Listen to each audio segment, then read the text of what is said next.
ओम नमो भगवते वासुदेवाय नमो नमस्कार बंधुगण आपण मानकु आम यूट्यूब चैनल को स्वागत। बंधुगण आज भिडियो आम आपण मानकु कहबाकू जाउछु 7 और 8 तारिखर दिनटी आपणकर किपरि साब्यस्त हेबो ता सहित केउ प्रकार दिन को आपण प्लानिंग करिवे ए दिन आपणकर किपरि कटिबो एहा सहित जदि कहबा केउ सबु जिनिस रे आपणकु फायदा हेबो केउ सबु जिनिस रे आपणकु सावधानता अवलंबन करबाकू पड़िबो आपणकर लव लाइफ किपरि रहिबो क्यारियर किपरि रहिबो बिजनेस आउ व्यापार किपरि रहिबो ता सहित स्वास्थ्यर महत्वपूर्ण इनफॉरमेशन मध्य आमे आपण मानकु भिडियो रे देबो आ भिडियो शेष रे आमे आपण मानकु किछि उपाय विषय मध्य कहिबो जहा द्वारा आपण ए 2 दिन को आहुरी अधिक शुभ और मंगलदायक साब्यस्त करि परिबे। आगो को वीडियो आरंभ करबा पूर्व आमर आपनकु रिक्वेस्ट कि जदि आपण आमर ए चैनल रे नुआ करि आछन्ते तो चैनल को सब्सक्राइब करंतु सांगर नोटिफिकेशन बेल को मध्य ऑन करंतु जहा द्वारा समय समय रे आमर नुआ नुआ वीडियो रो नोटिफिकेशन आपनकु मिलि जिवो। तो आसंतु जानिबा किपरि रहिबो आपणको पई विशेष रूप रे जदि हमें कहिबा 7 और 8 तारिखर दिन सबुठारु प्रथमे कहिबा कि ए 2 दिन रे आपणको पई पॉजिटिव रहिबा पई जाउछि। जदि हमें आपण माननकु कहिबो कि फ्रेंड्स ए 2 दिन रे आपणको भित्तीय स्थिति रे काफी सुधारता आसीबो किछि नुआ स्टार्टिंग करिबा पई ए दिनर टाइम आपणको पई बहुत ही अनुकूल भरा रहिबो आपणकर परिश्रम एवं प्रयासर सार्थक परिणाम ए 2 दिन रे आपणको सामना को आसीबो। विवाह योग्य लोकंको पई कोनोसी भलो संपर्क आसी मध्य पारे आ घरे आपणकर कथावार्ता मध्य आरंभ होई पारे ता सहित समाज एवं संपर्कीयंकरे आपणकर प्रभावशाली व्यक्तित्व सरल स्वभाव कारणरू विशेष रूप रे आपणकर मान प्रतिष्ठा बनिकी रहिबो। समय किछि मिलाजुला प्रभाव मध्य आपणको पई नै करी आसुछि किंतु ताकू आपण बहुत भलो बनैबार अति आवश्यक रहिछि। किछि टाइम रु अति संपर्कीयंक भितरे जहाँ भी लड़ाई झगड़ा चलुथुला त से सबु ए दिन रे कहार माध्यम द्वारा दूर मध्य हेबो एवं संपर्क रे पुणी थरे मधुरता आसीबो। प्रतिष्ठित लोकंक ठारो मिलाजुला बढ़िबो जहाँ आपणको पई भविष्यत पई बहुत ही लाभदायक सिद्ध हेबो। धार्मिक स्थल रे जिबार आपणकर प्रोग्राम मध्य बनिबो जो कारण पई बहुत अधिक शांति एवं हल्का आपण अनुभव करिवे। घरे सुख सुविधा संबंधित वस्तुर किणाकिणी मध्य हेबो ता सहित कौनसी दामी उपहार मध्य आपणकु मिली पारे। विद्यार्थी वर्गंकु निजर चाकरी संबंधित कौनसी क्षेत्र रे इंटरव्यू रे सफलतार विशेष रूप रे जोग बनुछि सेथि पई पूरा परिश्रमर सह निज कार्य उपरे फोकस देखांतु। निजर सिद्धांत द्वारा कौनसी प्रकार समझौता आपण आदौ करंतु नाही।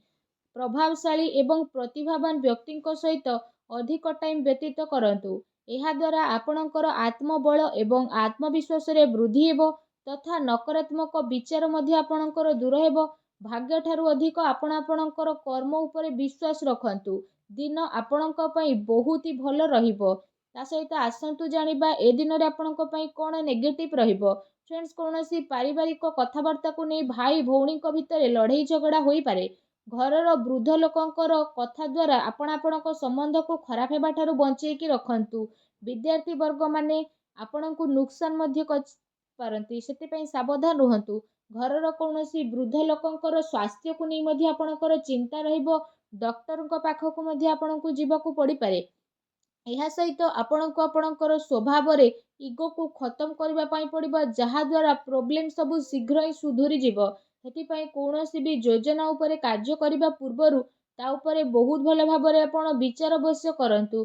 कौनसी दुखद समाचार मिलिबा कारणरू किछि टाइम पई मनरे उदासी एवं नकारात्मक विचार मध्य आपणकर आसी पारे किंतु आपण शीघ्र ही से सबुरु बाहरिबे आगोकू। विद्यार्थी वर्ग पाठ पढ़ा अपेक्षा फालतू भूल बोझमणा रे अधिक ध्यान केंद्रित करिवे।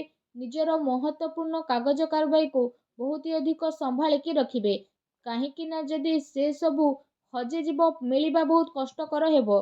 घरर छोट मोट कथारे अकारण रे चिंता उत्पन्न हेबो सेथि पई अधिक क्रोध करिबा ठारू दूरी रुहंतु। सामाजिक गतिविधि रे अधिक ध्यान न देकी किछि अति संपर्कित लोक माने आपणको ऊपर नाराज होई पारंती तो से सब ऊपर ध्यान न देकी आपण निजर कर्म ऊपर ध्यान दियंतु। घरर वरिष्ठ लोकंकर मान सम्मान अवश्य बनिकी रखंतु। आसंतु जानिबा ए दिन रे आपणकर लव लाइफ किपरि रहिबो। जीवन साथींकर भावनार आपण सम्मान करंतु एहा द्वारा संबंध आहुरी अधिक मजबूत रहिबो। ପ୍ରେମ ସମ୍ବନ୍ଧ ମର୍ୟାଦାପୂର୍ଣ୍ଣ ରହିବ। କୌଣସି ବିପରୀତପୂର୍ଣ୍ଣ ଲିଙ୍ଗୀଙ୍କ ଅଚାନକ ମିଶିବା ଦ୍ୱାରା ଆପଣଙ୍କୁ ଆଶ୍ଚର୍ଯ୍ୟଜନକ ପ୍ରସନ୍ନତା ମଧ୍ୟ ଅନୁଭବ ହେବ। ଘର ପରିବାରର ବାତାବରଣ ଆପଣଙ୍କର ବହୁତ ହି ସୁଖଦପୂର୍ଣ୍ଣ ରହିବ। ପତି ପତ୍ନୀଙ୍କ ଆପୋଷିକ ସହଯୋଗ ଘରେ ସୁଖ ଶାନ୍ତି ବନେଇକି ରଖିବ। ପ୍ରେମ ସମ୍ବନ୍ଧ ପାଇଁ ମଧ୍ୟ ଆଗକୁ ଆସୁଥିବା ଟାଇମରେ ପ୍ରୋବ୍ଲେମ ମଧ୍ୟ ଆସିପାରେ, ଆଉ ପୂର୍ଣ୍ଣ ରୂପରେ ଆପଣଙ୍କ ସହଯୋଗ ମିଳିବ। ଜୀବନସାଥୀଙ୍କର ଆପଣଙ୍କୁ ଆପଣଙ୍କ କାର୍ଯ୍ୟରେ ପୂର୍ଣ୍ଣ ରୂପରେ ସହଯୋଗ ପ୍ରାପ୍ତ ହେବ ତଥା ଘରେ ସକାରାତ୍ମକ ବାତାବରଣ ମଧ୍ୟ ଦେଖିବାକୁ ମିଳିବ। ଏହା ସହିତ ଯଦି କହିବା ନିଜର ବ୍ୟସ୍ତତା ଦ୍ୱାରା କିଛି ଟାଇମିଂ ଆପଣ ଆପଣଙ୍କର ପରିବାରର ଲୋକଙ୍କ ସହ ବାହାର କରିବେ। ଏହା ଦ୍ୱାରା ପରିବାରରେ ବିଶେଷ ରୂପରେ ଆପଣଙ୍କର ରେସ୍ପେକ୍ଟ ଆହୁରି ଅଧିକ ବଢ଼ିଯିବ। ଆସନ୍ତୁ ଜାଣିବା ଏ ଦିନରେ ଆପଣଙ୍କର ବ୍ୟବସାୟ କ୍ୟାରିୟର କିପରି ରହିବ। ବ୍ୟବସାୟରେ ଏବେ ବର୍ତ୍ତମାନ ପରିସ୍ଥିତିର ପ୍ରଭାବ ଆପଣଙ୍କର ବନୁଛି। ଧନ ସମ୍ବନ୍ଧିତ ଲେଣଦେଣରେ ମଧ୍ୟ ବହୁତ ଅଧିକ ଆପଣ ସାବଧାନତା ରଖନ୍ତୁ, କାରଣ ଧୋକା ହେବାର ସମ୍ଭାବନା ମଧ୍ୟ ବନୁଛି। ଚାକିରି ପେଶା ବ୍ୟକ୍ତିଙ୍କର ଅଫିସର ମାହୋଲ ବହୁତ ହିଁ ଶାନ୍ତିପୂର୍ଣ୍ଣ ବନିକି ରହିବ। କାର୍ଯ୍ୟକ୍ଷେତ୍ରରେ ଯଦି କୌଣସି ବି ପ୍ରକାରର ନିବେଶ କରିବା ପାଇଁ ଆପଣ ଚାହୁଁଛନ୍ତି ତ ସେ ସବୁ କାର୍ଯ୍ୟକୁ ଆପଣ ବହୁତ ହି ଗମ୍ଭୀରତାର ସହିତ ବୁଝି ନେବେ। ଏହା ଦ୍ୱାରା ଆପଣଙ୍କୁ ବହୁତ ହି ଭଲ ରେଜଲ୍ଟ ବିଶେଷ ରୂପରେ ପ୍ରାପ୍ତ ହେବ। ଦିନ ଆପଣଙ୍କ ପାଇଁ ବହୁତ ହି ଭଲ ରହିବ।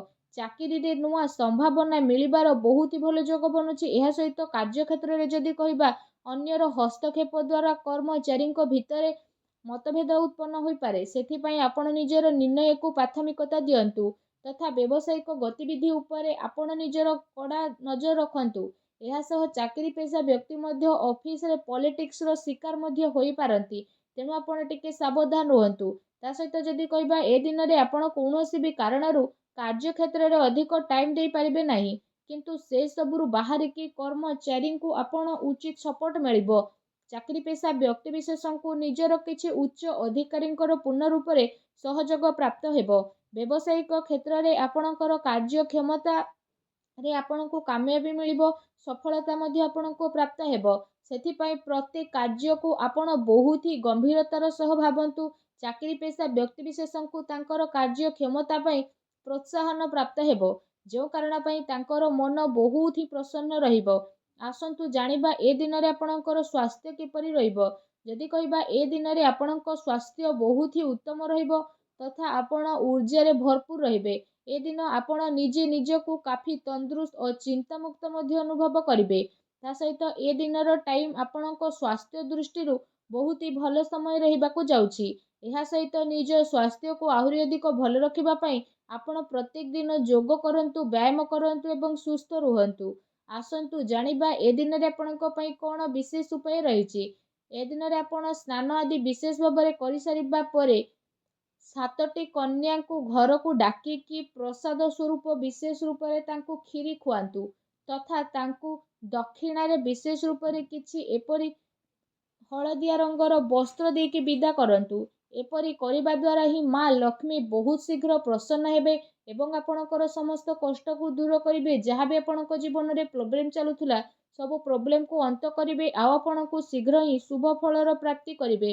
ଆଉ ଆପଣଙ୍କର ସବୁ କାର୍ଯ୍ୟ ମା ଲକ୍ଷ୍ମୀଙ୍କ ଆଶୀର୍ବାଦରୁ ବହୁତ ହି ଆସାନୀରେ ମଧ୍ୟ ବନିଯିବ। ମା ଲକ୍ଷ୍ମୀଙ୍କ ଆଶୀର୍ବାଦ ଆପଣଙ୍କୁ ପ୍ରାପ୍ତ ହେଉ। ସଚ୍ଚା ଦିଲରେ କମେଣ୍ଟ ବକ୍ସରେ ଜୟ ମା ଲକ୍ଷ୍ମୀ ଅବଶ୍ୟ ଲେଖନ୍ତୁ ଏବଂ ଭିଡ଼ିଓକୁ ଲାଇକ୍ କରିବା ପାଇଁ ଆଦୌ ବି ଭୁଲନ୍ତୁ ନାହିଁ। ଧନ୍ୟବାଦ।